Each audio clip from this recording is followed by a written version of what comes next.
नमस्कार, जोहार। मैं नीतू साहू आप सभी का स्वागत करती हूँ आप सभी के अपने यूट्यूब प्लेटफॉर्म नीतू साहू पे। आशा करती हूँ आप सभी बहुत अच्छे होंगे और अपनी पढ़ाई लिखाई बहुत अच्छे तरीके से कर रहे होंगे। जैसा कि आप सभी जानते हैं कि जेटेट का नोटिफिकेशन बहुत जल्द आने वाला है। ऐसे में तैयारी का मौका बहुत कम रहता है, तो आप अपनी प्रिपरेशन को बिल्कुल ऑन द वे रखें और तैयारी करते रहें मेरे साथ। आप अगर एसएसटी की पूरी तैयारी करना चाहते हैं तो बिल्कुल मेरे चैनल के साथ जुड़ सकते हैं। आज से हमने एसएसटी का जो क्लास है वो स्टार्ट कर दिया है।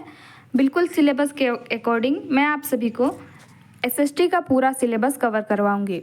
इसके लिए पूरे सिलेबस के लिए टाइम लगता है, इसीलिए आप अभी से अपनी तैयारी स्टार्ट कर दें। हिस्ट्री एक बड़ा सब्जेक्ट है, एसएसटी जो है एक बड़ा सब्जेक्ट है जिसमें ज्योग्राफी, इकोनॉमिक्स, सिविक्स बहुत सारे पोर्शन कवर करने पड़ते हैं।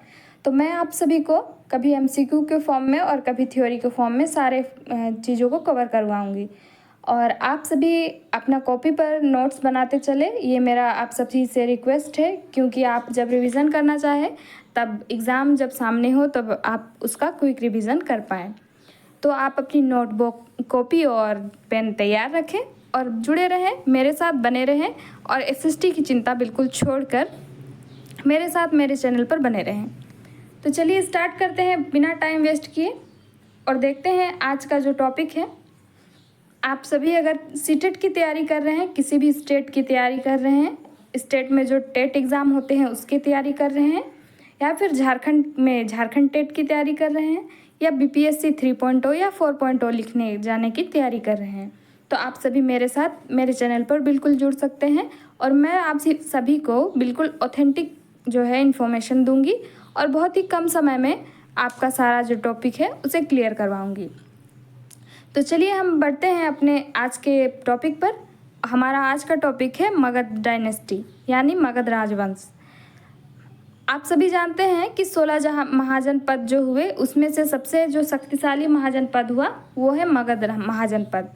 आप सभी को इसके बैकग्राउंड के बारे में अगर जानना हो तो आप सब ये जान सकते हैं कि बीसी में जब ईसा पूर्व में जब राजवंशों का उदय हो रहा था तो 16 महाजनपद जो है भागों में पूरा भारत जो बटा हुआ था, जो उस समय आर्यव्रत के नाम से जाना जाता था।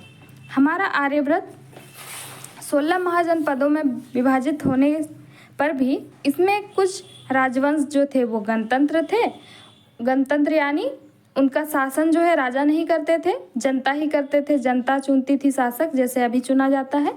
जैसे अंग महाजनपद और वज्जी में, इस महाजनपदों में क्या होता था, जो शासक हैं वो खुद लोग चुनते थे। ठीक है, इसका अलग ही मसला है। हम देखेंगे आज के महाजनपद जो है मगध महाजनपद को। तो हम मगध के बारे में अगर जानना चाहते हैं तो हमें सबसे पहले ये जानना होगा कि इसकी स्थापना कैसे हुई, कौन सा राजवंश जो है हुआ, वो पहला राजवंश हुआ मगध राजवंश का। इसके प्रथम फाउंडर, आखिरी फाउंडर, इन सब के बारे में जो है क्वेश्चन पूछे जाते हैं। प्रथम शासक, अंतिम शासक, संस्थापक वर्ष, किस और नाम से ये वंश जाना जाता है, इसकी राजधानी कहाँ थी, ये सारी चीज़ें पूछी जाती हैं।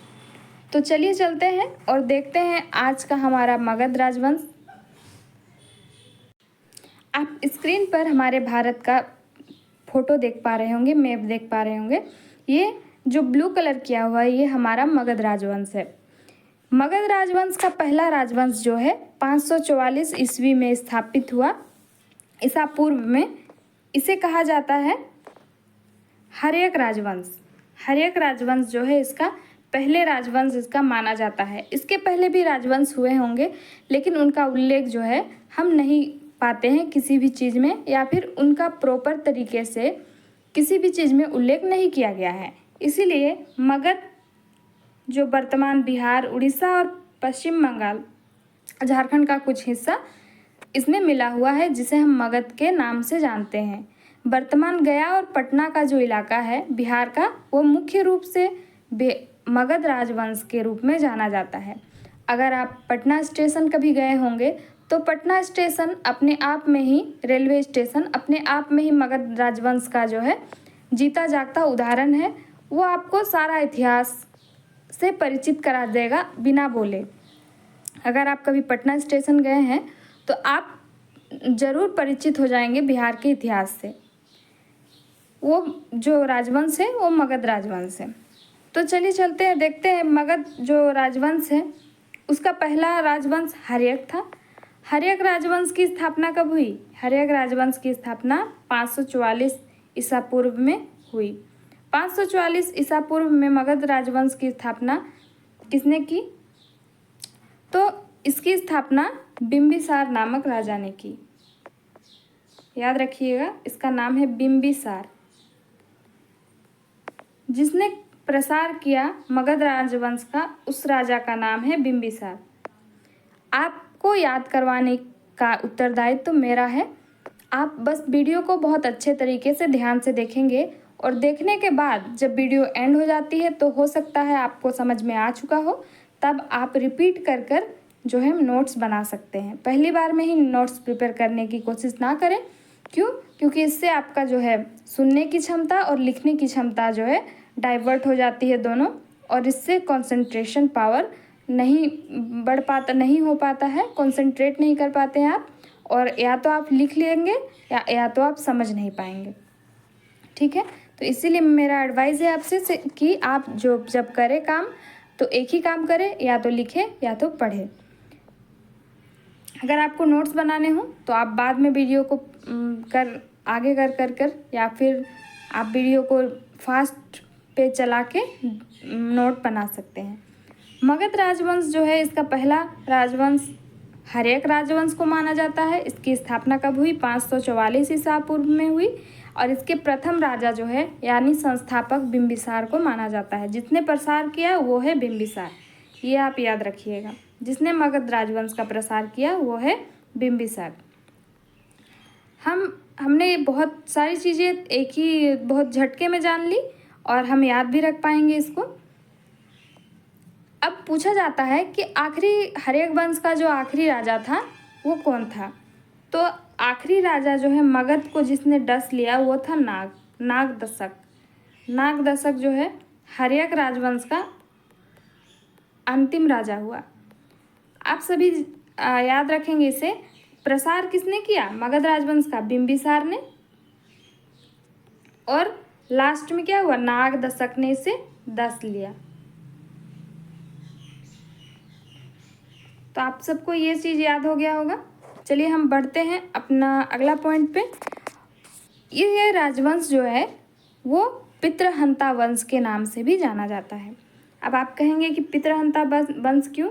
क्योंकि बिंबिसार जो है वो अपने पिता को, बिंबिसार का पुत्र जो है वो क्या किया? अपने पिता को मारकर गद्दी पर बैठा। फिर उसका भी जो पुत्र है वो भी क्या है? अपने पिता को मारकर गद्दी पर बैठा है। इसीलिए इस वंश को पितृहंता यानी पिता को मारने वाला वंश कहा जाता है। तो इस तरह से क्या हो गया? ये वंश जो है पितृहंता वंश के नाम से जाना जाने लगा।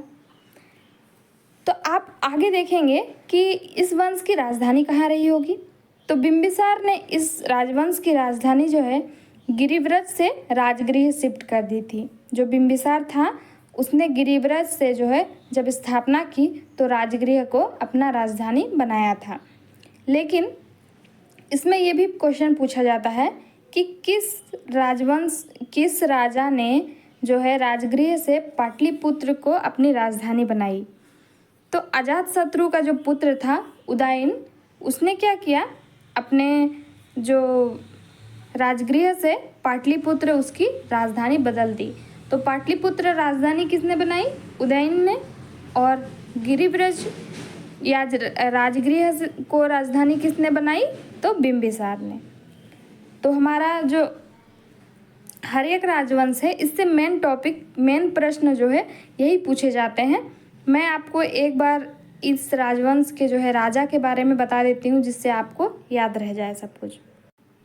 जो आप स्क्रीन पर देख पा रहे हैं वो है बिंबिसार। ये क्या था? इसने प्रसार किया था ये राजवंश का। किस राजवंश का? हर्यक राजवंश का। प्रसार किया, तो ये था बिंबिसार। आगे हम देख, स्क्रीन पर आप सभी देख पा रहे होंगे, मैंने आपके लिए ये जो है स्क्रीनशॉट लगाया है। आप इससे अपने कॉपी पर नोट भी कर सकते हैं। ईयर मायने नहीं रखता है, बस मगध राजवंश में हर्यक राजवंश का जो पूरा कार्यकाल है वो पूछा जाता है कभी कभी। तो मैं स्क्रीन पर आपको लिख दे रही हूँ, 544 ईसा पूर्व से यानी BC से 412 ईसा पूर्व तक इसका कार्यकाल, इसका जो है राजवंश का समय माना जाता है। हमेशा ईसा पूर्व याद रखिएगा। इसमें 413 दिया हुआ है, कभी कभी 412 भी दिया रहता है, तो दोनों में से कुछ भी है जो है आप याद रख सकते हैं। NCERT के अनुसार 544 ईस्वी पूर्व से 412 ईस्वी पूर्व तक है, क्योंकि ईसा पूर्व जो है घटते क्रम में चलता है। तो आप सभी को ये क्लियर हो गया होगा। बिंबिसार जो है उसका पुत्र हुआ अजातशत्रु। बिंबिसार का पुत्र कौन हुआ? अजातशत्रु। अजातशत्रु ने क्या किया, अपने पिता को जो है मारकर गद्दी पर बैठा था, इसीलिए इसे पितृहंता वंश कहा जाता है। अब अजातशत्रु का पुत्र हुआ उदयन। उदयन जो है वह अजातशत्रु को वापस से मारकर गद्दी पर जो है बैठा था, इसीलिए इस वंश को पितृहंता वंश कहा जाता है। उदयन के बाद जो हुआ नागदशक, यही नागदशक जो है क्या हुआ, हर्यक वंश का अंतिम शासक हुआ। तो आई होप आप सभी को बहुत अच्छे से क्लियर हो गया होगा। मैं बहुत ही शॉर्ट वीडियो में मैंने आपको लगभग से लगभग 20 से ज़्यादा क्वेश्चन कराएं, लगभग 30 क्वेश्चन, 30 क्वेश्चंस का इतना इन्फॉर्मेशन मैंने आपको प्रोवाइड किया 10 ही मिनट में। आप सभी को मेरी ये वीडियो कैसी लगी? अगर आप इस ऐसे वीडियो कंटिन्यू चाहते हैं तो आप वीडियो को ज़्यादा से ज़्यादा लोगों तक शेयर करें, वीडियो को लाइक करें और नीचे कमेंट बॉक्स पर कमेंट करें कि आपको ये वीडियो इन्फॉर्मेटिव लगी या नहीं। क्या ऐसी वीडियो आप और चाहते हैं जेटेट के लिए? अगर आप प्रिपरेशन कर रहे हैं, सीटेट के लिए भी अगर आप प्रिपरेशन कर रहे हैं, सीटेट अभी बहुत देर है, वो सीटेट दिसंबर में होता है, लेकिन जेटेट जो है बहुत सामने है। अगर BPSC 3.0 या 4.0 की आप तैयारी कर रहे हैं तो भी ये वीडियो जो है आपके लिए बहुत हेल्पफुल रहेगी। आप ये बिल्कुल ना सोचें कि टेक पर जो है लिखा गया है, बहुत सारी चीज़ें लिखी गई हैं थंबनेल पर, तो ये पता नहीं किसी एग्ज़ाम में यूज़फुल होगा या नहीं। जो है टॉपिक है तो टॉपिक आपको वही पढ़ना पड़ता है सारे एग्ज़ाम में। मेन फोकस हमारा रहेगा जेटेट 2024। तो आप इस वीडियो पर बने रहें और वीडियो को ज़्यादा से ज़्यादा लोगों तक शेयर करें। चैनल को पर नए आए हैं तो चैनल को सब्सक्राइब करें और बेल आइकन ज़रूर दबा दें, ताकि आप सभी तक नोटिफिकेशन चली जाए जब मैं नई नई वीडियो डालूं।